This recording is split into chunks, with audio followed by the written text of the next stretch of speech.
up, everybody? It's your favorite We Ain't Found favorite nerd, and today we are looking at the Iron Factory Beachcomber, otherwise known as Bay Razor, which I think works. This is on loan to me, of course, from Robert D. So we're going to take a look at this guy, but in order to do so, we need to start with accessories. He comes with 2 additional sets of hands.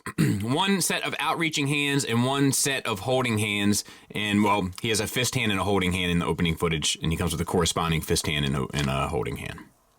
He comes with an alternate head sculpt that has the face shield like the G1 toy. He comes with a gun that can manipulate a bit, fold down like this, otherwise pretty much just the gray plastic. And he can hold that just fine. For vehicle mode, just collapse the barrel, and then at the back here, use the 2 arms to grab hold of it, and so that it sits there. Let's take a look at the figure. So, the head sculpt, pretty good. Once again, not a ton of paint on this guy, much like the Power Glide, which I find a little bit distressing. Silver paint on the visor, though, and the head sculpt is good. It's on a ball peg. You get a little bit up. You get a good bit down. You get a swivel, confused beachcomber look. All of that kind of works. The arms, the shoulder pads do rotate to allow for whatever you want in regard to that. The arms are on a ball peg. That ball peg comes to a hinge. Using both, you can get the arm almost all the way up. Swivel around, you just gotta fight with the tire if you want them to be reaching back for whatever reason. Little silver accent paint there. Bicep swivel is at the elbow, so not the best. We do have a double hinged elbow that gets you the full range. And we have a wrist swivel, obviously, where the wrist plugs in. Same for the other side. Silver paint, yellow paint on the chest. That looks good. Let's back out a taste.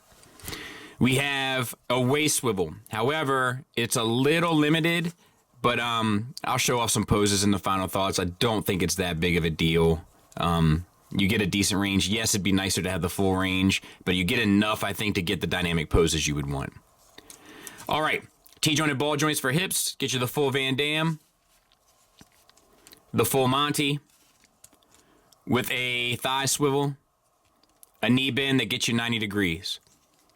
Ankles, get you an ankle tilt up, down, and a rocker, plus a toe rocker for an additional whatever if you want.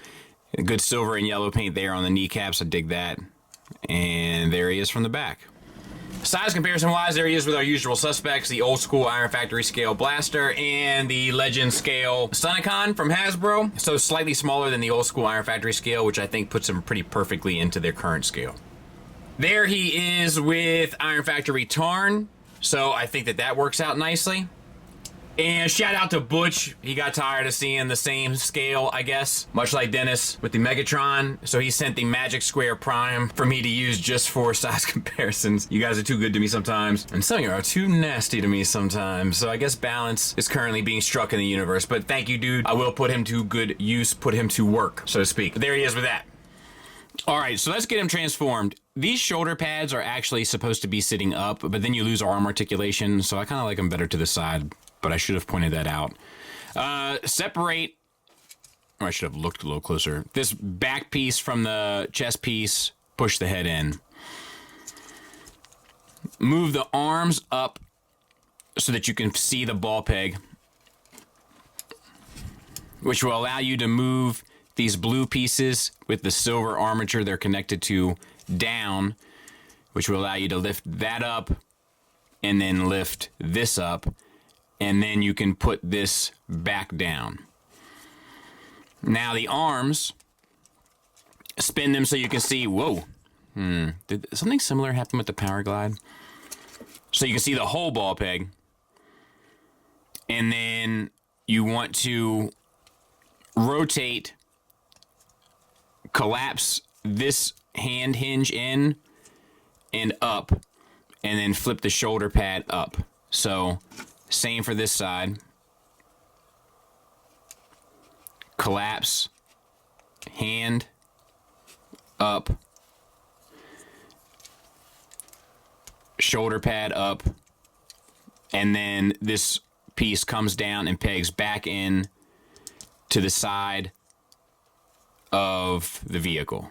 And you know, I was just thinking, there's no reason why you can't oh, you can't have these gray chairs up because then the silver pieces here won't collapse in properly. But it's a shame because that gets you the full swivel.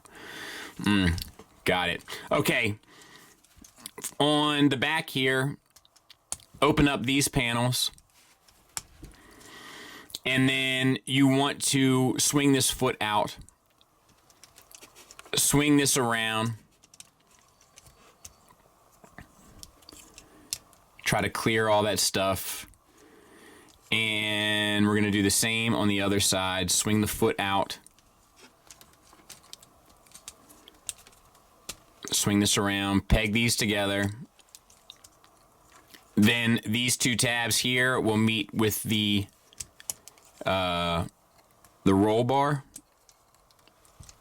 And peg in. Make sure that these are down here in the front. And then your... So, let's see. Spin this around.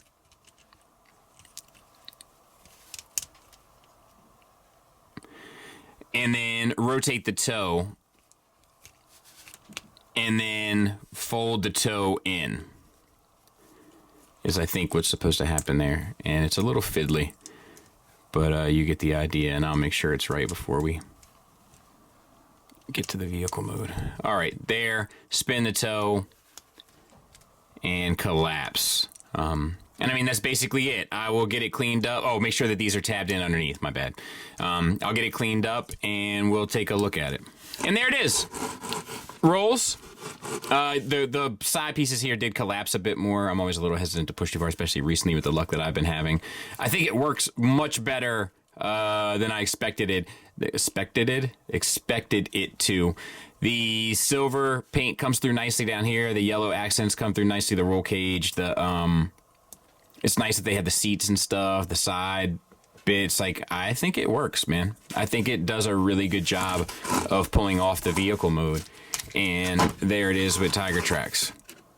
Final thoughts wise, we'll start with the negatives. Once again, we're lacking that Iron Factory paint finish that I love so much. I'm not sure what's going on, maybe because they're smaller bots. Whatever it is, bring it back. It also would have been nice to have a wider range on that waist swivel. I get why they did it, but that is a bummer. And honestly, I mean, that's about it. I don't really have a whole lot negative to say about this other than more paint, and only because I'm used to really nicely painted figures when it comes to Iron Factory and that waist swivel. I could nitpick and say that some of the transformation sequences get a little weird because it's a little fidgety and finicky, but I think that's a lack of experience with the figure, lack of familiarity with it. I think that's a lot of my responsibility there.